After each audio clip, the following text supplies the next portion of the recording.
Hello, my Enneagram and marriage friend. I'm so happy to have you with me today as we talk about navigating the three Enneagram instincts in this mini episode. I am adding this to our roster this year because if you've been around here for a little while, I love the instincts. I also call them the three desires, and I love helping you with them throughout the year. But today, I am especially knowing everyone needs this as my clients talk to me and just inform me about what they're up against this time of year, especially. You heard me say on Monday's pod, if you listen, that people sometimes feel weary during the season of Advent. So I hope you're continuing to get your basic care and relationship care and social care. But today we're just reminding you of what might happen and what might be quite normal this time of year if you're feeling a bit out of sorts. So, as a reminder, our survival desires or instincts are the ways we personally choose and like to survive best. This is a lower brain function, so that means we're not accessing it intentionally most of the times. It's just happening. If we're a social butterfly, then we love to go out and be with people. If we're self preserving, then we want to tuck in and nest a bit. And then if we're that sexual instinct, we want to make sure that we're connecting on a one-to-one level. Now, most of us are doing all three, but at the holidays, sometimes we tip over in terms of the social. So I want to help you guys to balance all three a bit better and to mitigate expectations for each of the instincts as you do so. So hopefully you'll take one tip from today.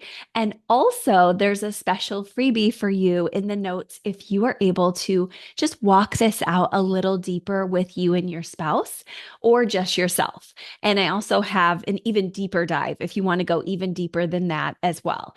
So I'm covering you, but I also want you to know you'll have to lean into to make sure that you get the resources you need to thrive this season. And I do believe that can happen. I hope you had a great Thanksgiving. We had a great one where we had some expectations for what we could make sure would go well, and then also planning best as we could for what might not. And that went really, I feel like, good. Everyone has their own perspective, right? But my perspective is we had a great Thanksgiving. And we also got to see all three of the dear rewired podcast college girls that we'd sent out in different times. And I felt so good just connecting with these girls I'd mentored and walking them through the struggles. Guys, the struggle is real no matter where you're at. Even if you're in the bloom of that college glow, this is a season too that has stuff. So you're not alone, but we're going to help you thrive. So first and foremost, thinking about your self-pres instinct. Like I said, this one might be more kind of triggered right now because you're not getting as much time to yourself. I know when I look at our calendar, we have going in our family group chat actually almost every single day of December up to Christmas full. And then after that, my niece Bella, who I talk about writing me every morning with prayer requests, she's like, I can't wait to see you. And I'm like, taking a deep breath, me too, because I actually can't wait to see her. They're coming the 28th. So that makes me say to myself, okay, girl, how are you and your family going to round out well? And make sure, along with you, that between the recitals or performances or small groups or speaking engagements, whatever you have going, that you will allow yourself that rest. And one way I say that to everybody is try to allow a certain day of the week to be a time at home. We always say that, right? Sabbath. But this is more important than ever. And it's the time when we could give it all away. So look for that time. And when you can find it, hold it tenaciously.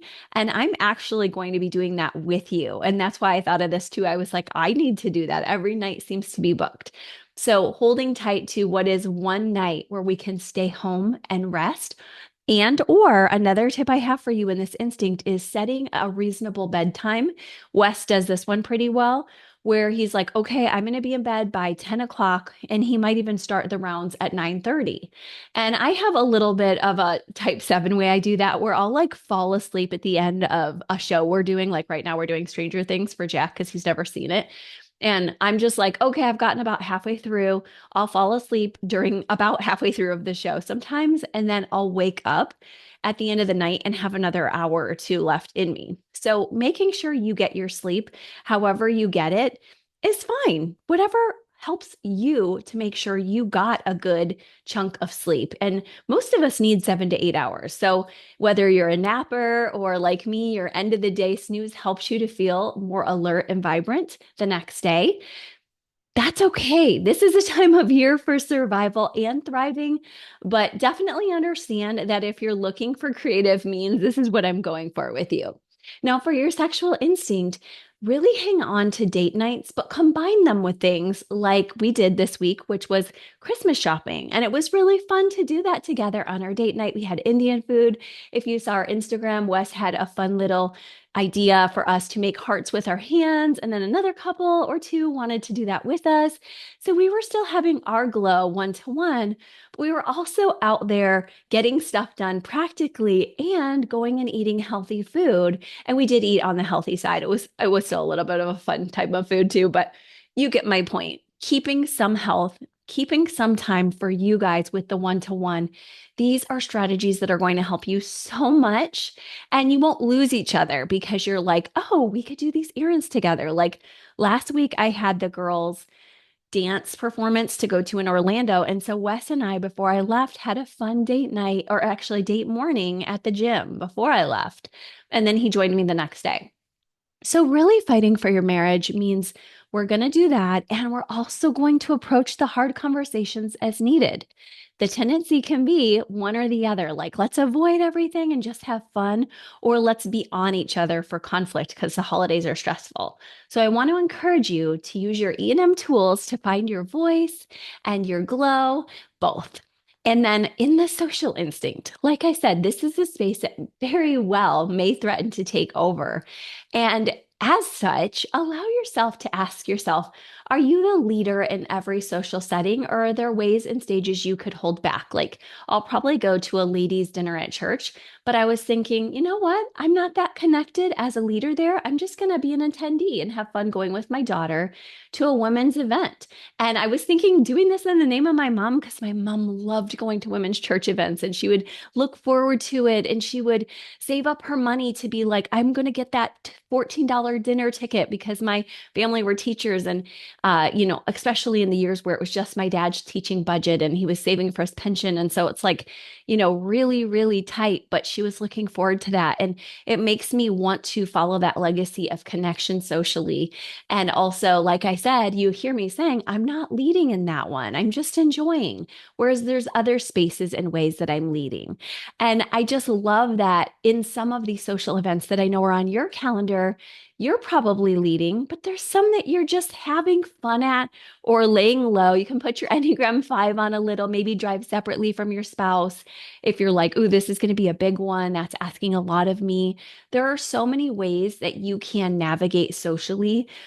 The tendency here could be that you would either totally overdo or just say, I'm done, I burn out, I'm not doing anything, I got hurt before, I'm not going to be expansive, I'm going to be on that Grinch side. And I want to encourage you, just like Stephanie said on Monday, even after everything, the name of her beautiful book, keep loving, keep showing up, but do so with healthy boundaries. And so that's the big word for social. So you heard me say, allow in for health, fitness, wellness, and healthy money, healthy recharging in your self-pres. You heard me talk about your sexual instinct and making sure you stay connected on the highs and the lows. And you heard me say, make sure in the social that you're balancing well, that you're knowing it's never perfect, but that you're allowing yourself to navigate what's ahead, as well as just being present with what is, right? So when you finally do get out there on your own to rest or one to one with your mate or in the social setting, that you are present with that. I've been doing so much of all of those, and I welcome you to that too. One of the ways I do that is by tracking my instincts. I use the Enneagram and Marriage Planner, but I also have a freebie in the notes for you right now. So you can grab it and just navigate your 3 desires and talk out with your partner some of these. And if you want that deeper dive, I go a lot deeper. How do you help a spouse with this? How can you work with each of the different possible pairings, a social with a self-pres or a sexual with a social? I go through all that in the deeper dive, and I have even more daily, monthly, and yearly rituals for you there too. So, want to cover you all. Everything's there for you in the show notes. I hope you'll take one thing from today, whether it's grabbing one of those tools or just one tool that you heard me talk about in today's show. All right, thanks so much. And don't forget, we have a $10 off coupon going for any of our guides right now with the code Holiday Love. Okay, talk to you later. Bye bye.